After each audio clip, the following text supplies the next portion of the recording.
Assalamualaikum warahmatullahi wabarakatuh. Selamat pagi, salam sejahtera untuk kita semua. Perkenalkan, saya Deli Indasari, dosen Prodi Bisnis Digital, Sekolah Ekonomi, Bisnis dan Manajemen, Institut Teknologi Batam. Izinkan saya untuk menyampaikan mission statement saya. Misi saya adalah memberikan pembelajaran yang efektif dan berdampak. Sebagai seorang dosen yang berkomitmen pada Tridharma Perguruan Tinggi, saya fokus mewujudkan untuk melaksanakan 3 pilar utama secara sinergis dan berdampak. Bobot penilaian pada PDD saya adalah 50% pembelajaran, 30% penelitian, dan 20% pengabdian kepada masyarakat. Mata kuliah yang saat ini saya ampu adalah manajemen operasi, di mana pada pertemuan ke-14 dengan CPMK pengambilan keputusan operasional dan bahan ajar tools pendukung keputusan kualitatif dan kuantitatif menggunakan analisis SWOT. Untuk mewujudkan misi statement saya dalam Tridharma Pendidikan, saya memetakan 3 aspek kunci dalam proses pembelajaran. Untuk mewujudkan misi statement saya dalam Tridharma Pendidikan, saya memerankan 3 aspek kunci dalam proses menjalankan pembelajaran. Pertama yaitu aspek delivery. Penyampaian saya jelas, terstruktur, dan konseptual agar mahasiswa memahami apa yang saya sampaikan.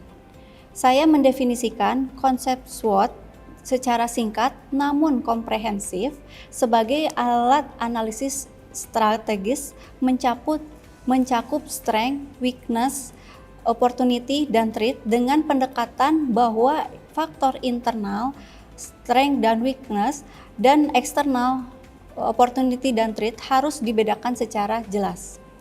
Untuk menyampaikan analisis SWOT secara efektif, saya menggunakan pendekatan multimedia interaktif yang menarik, di mana presentasi saya dilengkapi dengan matriks SWOT dan kuadran yang tepat. Untuk memperkaya pemahaman, saya menyisipkan jurnal penelitian yang memiliki keterhubungan dengan materi perkuliahan. Untuk menyampaikan analisis SWOT bersifat terukur, saya menerapkan indikator kuantitatif dan kualitatif yang jelas dalam setiap pembelajaran. Pada tahap pemahaman konsep keberhasilan diukur melalui kuis singkat dengan target minimal bahwa 80% mahasiswa menyebutkan 4 komponen SWOT beserta contoh yang tepat dalam konteks manajemen operasi. Kedua, analisis interaktif. Saya mendesain aktivitas yang melibatkan partisipatif aktif mahasiswa melalui metode kolaboratif. Mahasiswa diajak berkompetisi kuesioner dan answer dalam games kuis melalui Kahoot. Untuk menguji pemahaman mahasiswa tentang analisis SWOT sebagai perencanaan strategi dalam bisnis. Mahasiswa akan diajak berpikir kritis melalui pertanyaan bertingkat dari konsep dasar sampai dengan aplikasi kasus nyata. Aspek ketiga adalah aspek aplikatif melalui tugas praktis yang memadukan teori dan dampak nyata dengan penerapan analisis SWOT melalui IFAS dan EVAS dan matrik kuadran yang ditujukan untuk menganalisis masalah operasional dengan mengkualifikasikan faktor internal dan eksternal dalam perusahaan logistik. Tugas ini sekaligus mencapai tujuan pembentukan strategis mindset melalui pendekatan sistematis dan identifikasi masalah, analisis berbasis data, dan solusi implementasi sehingga evaluasi berdampak. Adapun penilaian yang saya lakukan adalah 10% kehadiran, kuis 15%, tugas 20%, UTS 25%, dan UAS adalah 30%. Demikian seluruh aspek yang saya sampaikan terkait dengan materi mata kuliah. Setelah ini, saya akan menampilkan proses pembelajaran tatap muka pada mata kuliah ini. Selamat menyaksikan. Assalamualaikum warahmatullahi wabarakatuh. Waalaikumsalam warahmatullahi wabarakatuh. Ya, kita sekarang di mata kuliah manajemen operasi. Salah satu mata kuliah yang inti ya di program studi bisnis digital. Jadi kali ini materi kita adalah terkait dengan pendukung keputusan. Ya, kalian ketika kalian punya suatu bisnis, apakah kalian akan ada keputusan di dalamnya? Ada. Nah, ketika di dalamnya ada keputusan, kalian berdasarkan apa?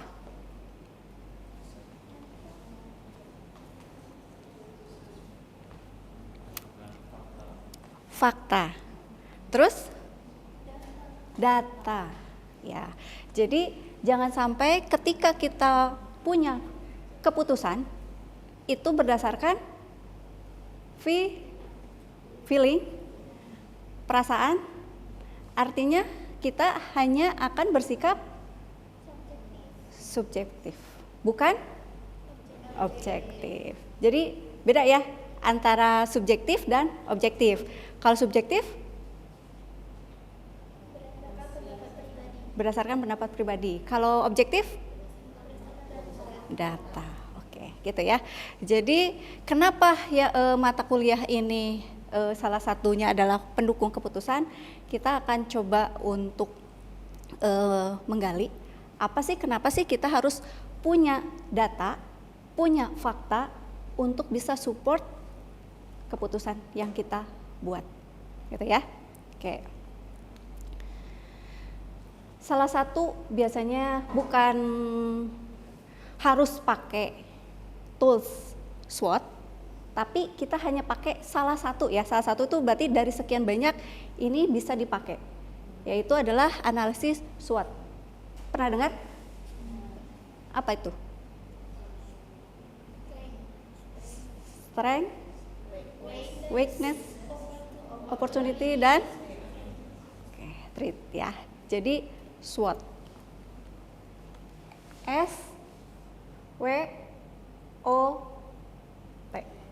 Gitu ya.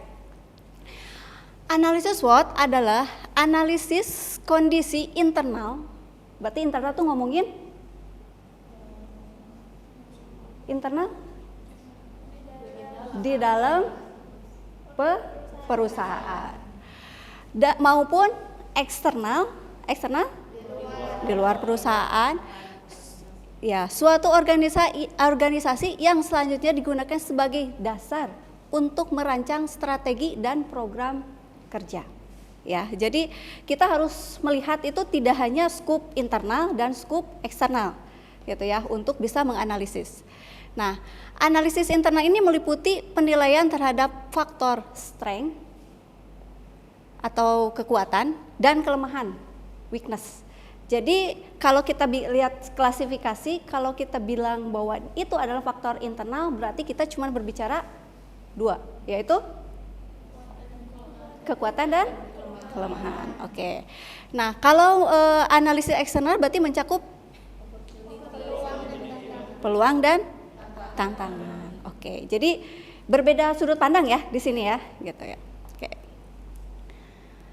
Nah, ada langkah utama untuk bisa kita melihat bahwa itu strength dan weakness, yaitu pertama, kita harus memahami kekuatan dan kelemahan organisasi atau perusahaan kita. Ada yang tahu apa itu misalkan kekuatan? Contoh kekuatan apa? Strength.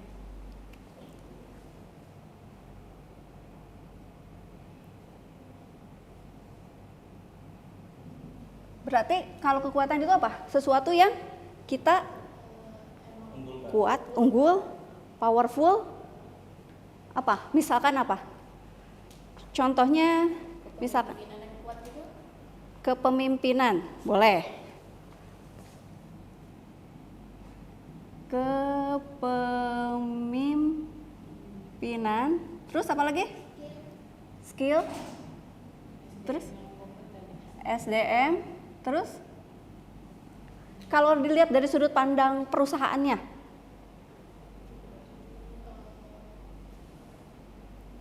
misalkan dia anggaplah kita ngomongin makanan khas Batam.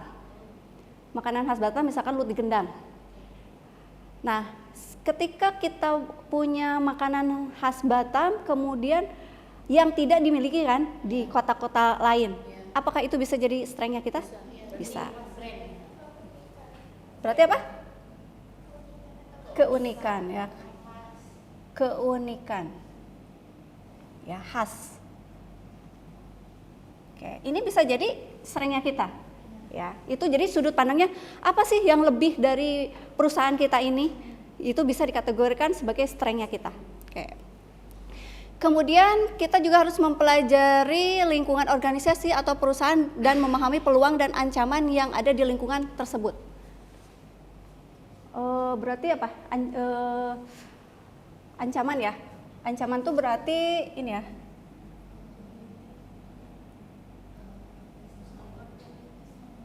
Kalau strength berarti internal ya.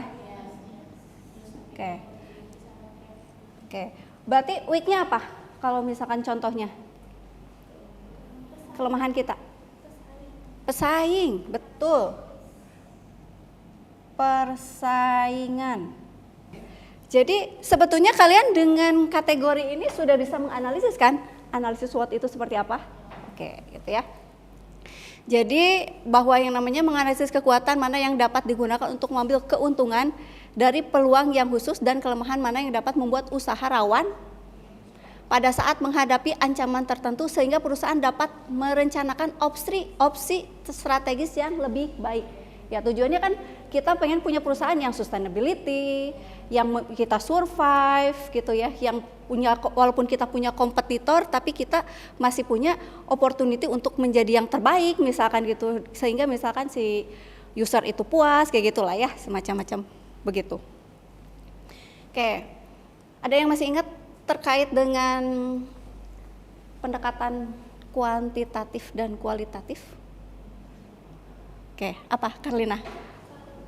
Kualitatif itu yang berbentuk deskripsi, sedangkan kuantitatif itu metode menggunakan angka-angka. Oke, betul gitu ya. Ya, jadi si analisis SWOT ini bisa dikategorikan dua. Dia bisa pengujiannya secara kuantitatif dan kualitatif. Kalau kuantitatif, cara ngambil datanya seperti apa? Riset, betul. Caranya? Itu kuantitatif, kualitatif? Kuantitatif, berarti dengan kuesioner. Kualitatif? Wawancara. Gitu ya. Jadi kita akan melihat dulu si analisis SWOT ini sebetulnya akan diarahkan ke mana. Kalau kita mau istilahnya tuh dalam bentuk deskriptif, berarti kita masuknya ke kualitatif. Tapi kalau misalkan kita mau kuantitatif, berarti kuesioner dan kita akan mengolah data secara angka di sana gitu ya. Jadi kalau misalkan kalian lihat persentase, lihat misalkan 70%, 80% itu biasanya orang udah analoginya ke kualitatif gitu ya. Oke. Nah, ini pendekatan kualitatif. Jadi kalau misalkan menurut si Cairnes ini adalah strength, opportunity dan threat itu adalah comparative advantage adalah mobilisasi, kemudian kelemahan itu adalah disbursement instrumen dan damage control ya. Kemudian analisis SWOT itu ada faktor internal dan faktor eksternal. Faktor internal itu ada kekuatan, jadi apa yang dilakukan dengan baik, keywordnya itu. Kemudian kelemahan, apa yang salah sekarang saat ini, apa sih yang salah gitu kan, itu bisa jadi kelemahan kita. Nah terus kemudian fokus eksternal itu peluang, opportunity apa yang kemungkinan bisa berjalan di kedepannya gitu ya. Kemudian ancaman, berapa banyak sih sebetulnya perusahaan yang bergerak dalam bidang yang sama. Nah itulah sebetulnya untuk dianalisis SWOT gitu ya. Kemudian apa yang dilihat orang lain sebagai kekuatan organisasi perusahaan, Kemudian apa yang dilakukan dengan baik oleh organisasi dan perusahaan, apa rekam jejak yang baik, dan di mana organisasi Anda bersaing dengan baik. Ini akan menjadi strength atau kekuatan kita, gitu ya. Terus kalau kelemahan, apa yang dapat dikembangkan? Apa yang berlangsung kurang optimal dibandingkan dengan keinginan atau organisasi, berarti di situ apa yang bisa kita perbaiki lah ya istilahnya itu, ya betul, evaluasi. Kompetisi apa yang berlangsung dengan baik gitu, jadi kayak tadi tentang branding gitu ya. Nah, apa yang dapat diperbaiki oleh organisasi, diperbaiki oleh organisasi atau perusahaan itu apa yang bisa diperbaikinya ya. Kemudian apa yang telah dilakukan secara tidak baik. Jadi kalau hari ini misalkan anggap bahwa kita ada kemunduran produk misalkan gitu ya, kualitasnya. Nah, kemudian apa yang telah dilakukan secara tidak baiknya bagian mana sehingga kita bisa menjadi kelemahan itu menjadi kekuatan gitu ya. Kemudian apa yang harus organisasi atau perusahaan hindari. Ya gitu. Jadi ini akan menjadi sesuatu yang membuat kelemahan kita. Terus peluang, opportunity. Jika tidak ada hambatan, apa yang akan dilakukan? Jadi peluangnya apa nih gitu kan ya. Terus apa yang mungkin dilakukan? Kemudian di mana posisi yang Anda inginkan dalam 5 tahun ke depan? Oh, berarti kan ada istilahnya tuh kesempatan yang mungkin bisa dilakukan dalam rentang waktu sekian tahun gitu ya. Jadi kita tidak berbicara tahun ini aja, tapi setahun, 2 tahun, 3 tahun, bahkan ya 10 tahun yang akan datang gitu ya. Terus dengan siapa Anda ingin bekerja sama gitu kan, biasanya kita akan melihat bahwa perusahaan-perusahaan mana sih yang memang memiliki kredibilitas yang baik gitu ya, sehingga kita ingin kerjasama, atau misalkan dia bisa simbiosis mutualisme lah ya, saling menguntungkan antara perusahaan kita dengan perusahaan yang lain gitu ya. Terus kemudian sampai di mana teknologi baru dapat mengubah usaha Anda. Kita karena tidak bisa menutup kemungkinan ya dari kata teknologi ya, bahkan orang yang punya bisnis dengan tidak mengadop teknologi, dia akan tidak berjalan, atau misalkan ya konvensional itu cenderung gulung tikar ya kalau sekarang ya, kalau kita tidak bisa adopt teknologi gitu ya. Oke. Kemudian apa yang terjadi dalam beberapa tahun yang akan datang? Apakah perubahan finansial, pemerintah, legislatif dapat menguntungkan perusahaan di masa depan? Nah, ini juga ya gitu kan, karena kita ada hubungannya dengan si birokrasi atau misalkan keputusan dari pemerintah seperti apa gitu ya. Terus apa yang dapat menjadi win-win solution? Win-win solution apa coba?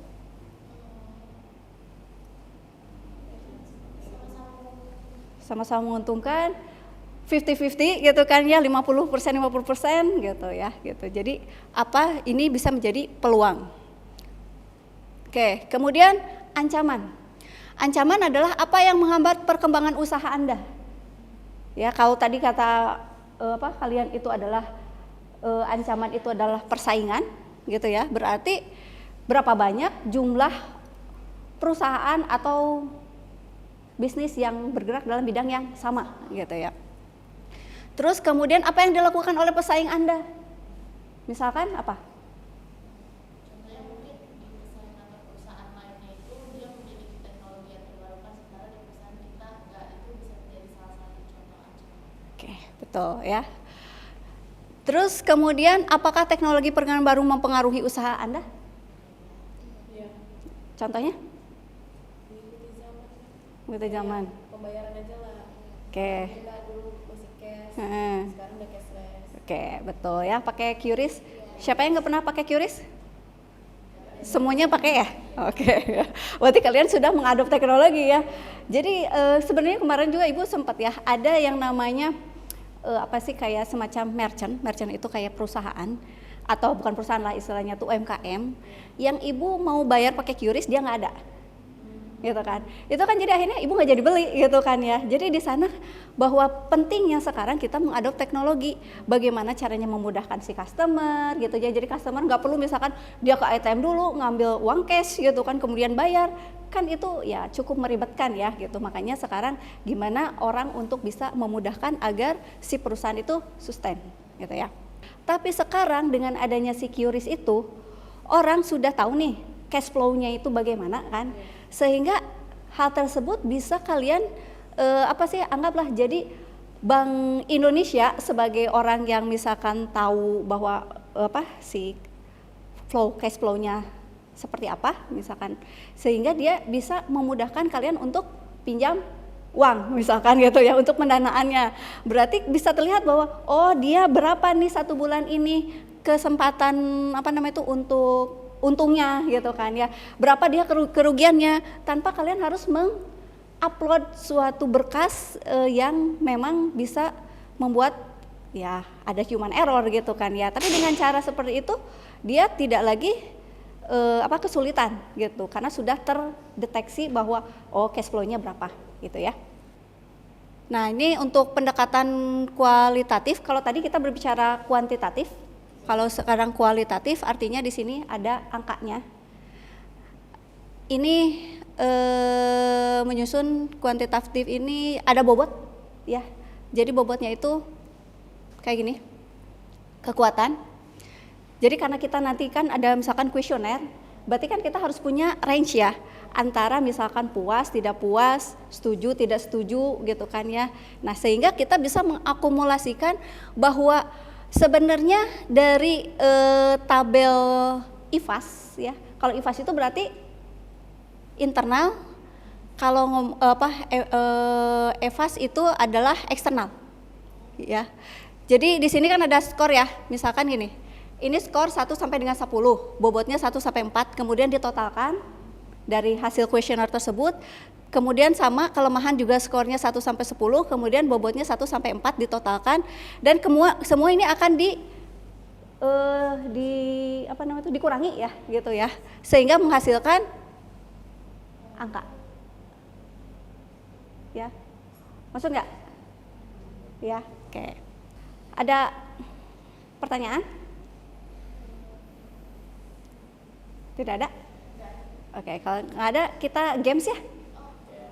Kalian pernah dengar kahot apa kahut ya, kahut ya. Kita coba untuk pakai games kahut terkait dengan tadi penjelasan ibu. Sebenarnya penjelasan ibu nggak jauh-jauh dan dengan si games tadi. Silakan, ini pin ya.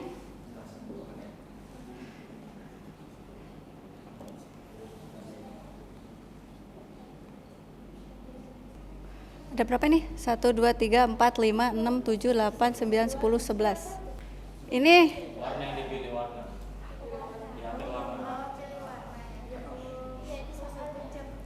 Ya, 12 orang yang benar semuanya ya.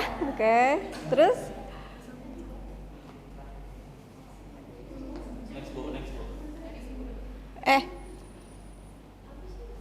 Agus, siapa Agus? Ada Agus, siapa Agus? Oh, dan Arta.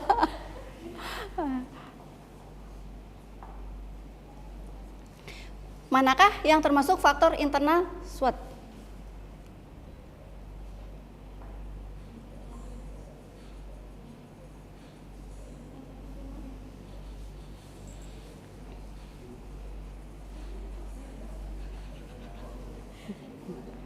Kalau jadi di game nggak ngantuk ya?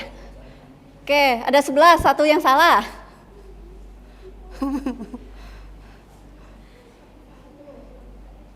Oke. Wih, siapa nih? Oh, Rara yang paling tingginya. Oke. Analisis SWOT digunakan untuk Oke, 12. Ya. Siapa nih? Oh, Rara lagi. Sebuah startup punya tim R&D kuat, tetapi modal terbatas. Kondisi ini termasuk? Wah, 6 ternyata yang benar. Apa coba? Strength or opportunity ya. Kenapa ini yang kuning enggak? Oh, yang kuning jawabnya weakness dan threat ya. Oke. Kita lihat. Karlina. Oh. Ketika kompetitor mengeluarkan produk baru, ini termasuk dalam elemen SWOT yang mana? Wah. Kenapa? Apa coba? Kenapa? Kok ini imbang antara apa? Opportunity? Kenapa? Opportunity. Karena kompetitor, aku highlightnya kompetitor. Jadi kayak mikir bersaing dengan kita gitu sama sejenis gitu. Baru aja. Artinya kalian harus baca sampai akhir, ya kan? Ya, ini ya. Nah, kita lihat siapakah yang di nomor 1. Wis, Harlina Wati. Yang kedua ini siapa? Mi?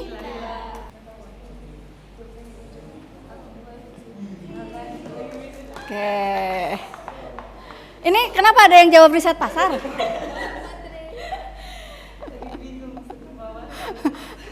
Jebakan ibu dapat juga gitu ya, kalau gitu ya. Oke. Ya.